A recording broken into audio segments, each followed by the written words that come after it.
Hello friends, আমি সঞ্চিতা রিয়া ফ্যামিলির নতুন একটি ব্লগে আপনাদের সবাইকে আরও একবার স্বাগত। আপনারা সবাই কেমন আছেন? আশা করছি ভালো আছেন, আর আমিও ভালো আছি। আর একটু খারাপও আছি, কেননা বাইরে প্রচণ্ড রোদ, যে কারণে বাইরে কোনো কাজ করতে পারছি না।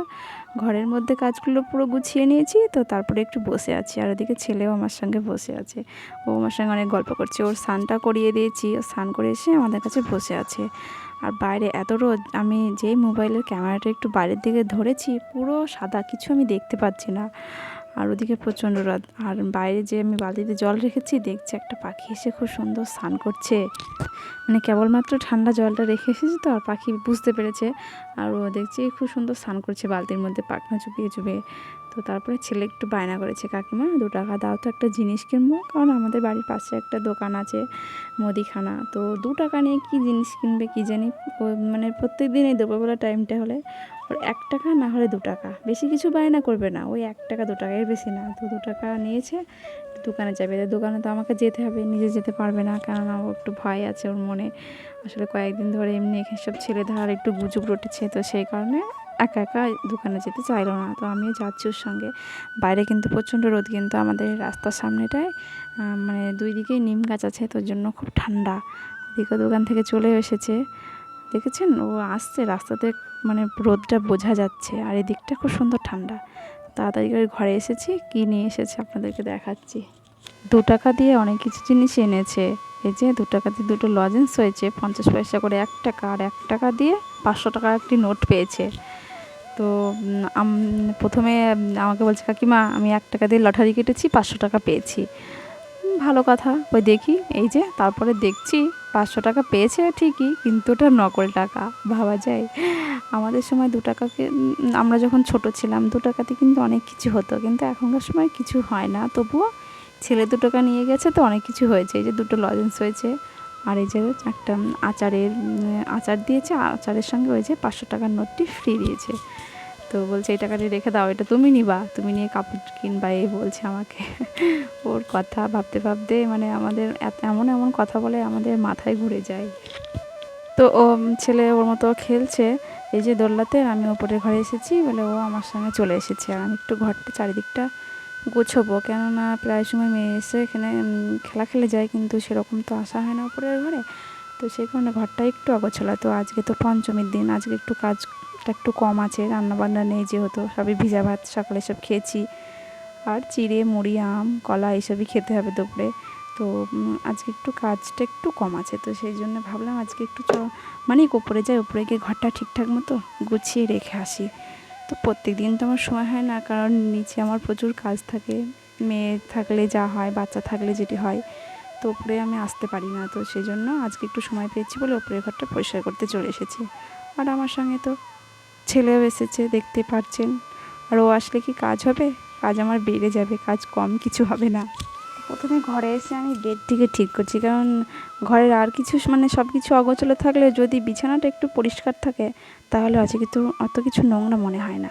তো তাই ঠিক করে নিচ্ছি আগে খাটের ওপরটা জিনিসপত্রগুলো গুছিয়ে রেখে দিই, কারণ এখানে মেয়ের পুতুল পাখা বালিশ সব কিছু রেখে এলোমেলো করে রেখেছে।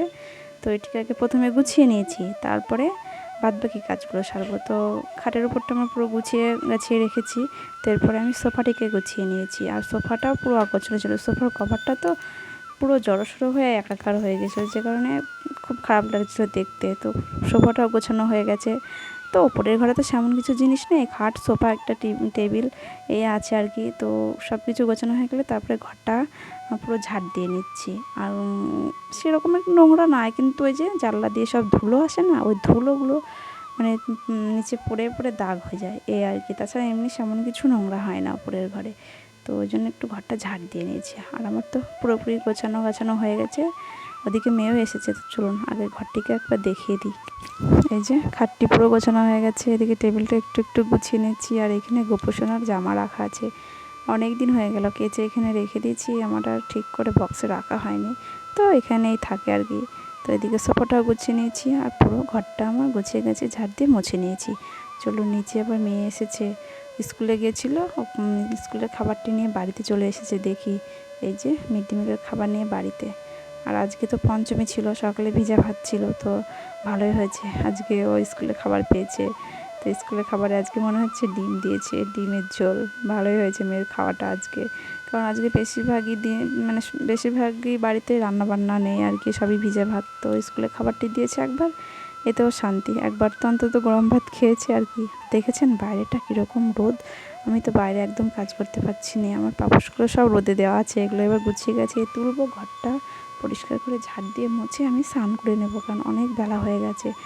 তো বাইরেটা প্রচুর রোদ, তবু কাজ তো সারতেই হবে আমাকে। এই যে আমার স্নান হয়ে গেছে, আর গোপোষণাকে সেবা দেবো, ওই জন্য কিছু ফুল তুলে নিয়ে এসেছি। আর ফুলগুলো খুব সুন্দর হয়েছিল, অনেকগুলোই নীলকণ্ঠ ফুল হয়েছিল। শাশুড়ি মা সকালবেলা পুজো দিয়েছেন, তখন কিছু ফুল তুলেছেন। তো আমি সাদা ফুলটা আজকে কম পেয়েছি, আর নীলকণ্ঠ ফুল অনেকগুলোই পেয়েছি। তো সাদা ফুলগুলো গোপুর চরণে দিয়েছি, আর নীলকণ্ঠ ফুলগুলো সবই ওই যে শিবলিঙ্গ আছে আমার, তো ওনার চরণেই দিয়েছি। আর এদিকে সাদা ফুলগুলো দেখতে খুব সুন্দর লাগছে, গোপীসোনাকে সাজিয়ে দিয়েছি। আর নীলকণ্ঠ ফুলটিও খুব সুন্দর লাগছে, বেশ বড় বড় ফুল ফুটেছে গাছগুলোতে। এই সময়টা কি মনে হয় এই ফুলেরই সিজন, নীলকণ্ঠ ফুলের। বেশ গাছে অনেকগুলো করেই ফুল ফুটছে দেখছি, আর একটি আকন্দ ফুলের থাকাও পেয়েছি আজকে পাশের বাড়িতে। আর আমাদের বাড়িতে গোপীসোনা এসেছেন, মিষ্টি না দিলে হয়, মানে বেড়াতে এসেছেন কয়েকদিনের জন্য। তো ওই জন্য ওর মেয়ের বাবা রাতবেলায় মিষ্টি আনিয়ে রেখেছিল আর কি গোপোষণাতে দেওয়ার জন্য। আর এই যে দুটো মিষ্টি দুজনের জন্য দিয়ে দিয়েছি। আর দেখেছেন তুলসী পাতাটা কি সুন্দর লাগছে, কি সুন্দর বড় তুলসী পাতা হয়েছিল গাছে, মানে নতুন গাছ হয়েছে, তো বড় বড়ই পাতা হয়েছে। তো এদিকে গোপোষণাকে পুরো সেবা দেওয়া হয়ে গেছে, মানে গোপোষণার সেবা নিবেদন করা হয়ে গেছে।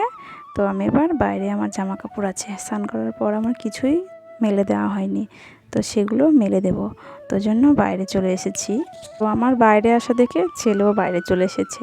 আর এখন একটু রোদের তাপটা একটু কমেছে, একটু ছায়া ভাব হয়েছে, তো ওই জন্য ও খেলবে। ও এখন বল খেলতে শুরু করেছে, আর আমাকে বলছে খেলতে, কিন্তু আমার তো খিদে পেয়েছে, কারণ এত কাজ করেছি সকাল থেকে। এবার তোমার খাওয়ার টাইম প্রায় 3:30 থেকে 4টে বেজে যাওয়ার টাইম আর কি।